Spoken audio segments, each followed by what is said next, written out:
বিশ্বের রাজধানী নিউ ইয়র্কের জ্যাকসন হাইটে এখানে বঙ্গবন্ধুর সৈনিকেরা এখানে সব সমবেত হয়েছে। বিশেষ করে যুক্তরাষ্ট্র যুবলীগের প্রতিষ্ঠা বার্ষিক উপলক্ষে এক ঝাঁক যুবলীগ নেতৃকর্মী আজকে আমার এই বিক্ষোভ সমাবেশে ধন্যবাদ জানাচ্ছি।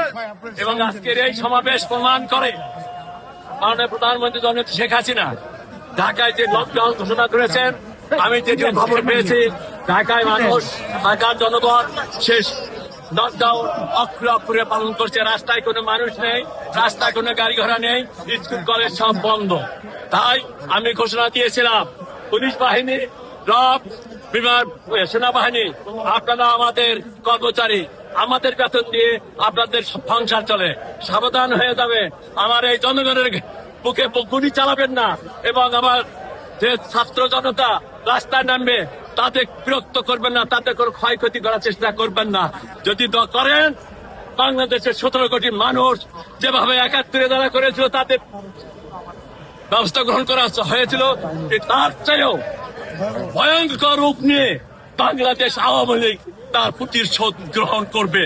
আজকের সমাবেশে যে সফলতা অর্জন করেছে সব নেতাকর্মীরা আজকে এখানে অংশগ্রহণ করেছেন, তাদের সবাইকে মাননীয় প্রধানমন্ত্রী জননেত্রী শেখ হাসিনার পক্ষ থেকে ধন্যবাদ এবং কৃতজ্ঞতা।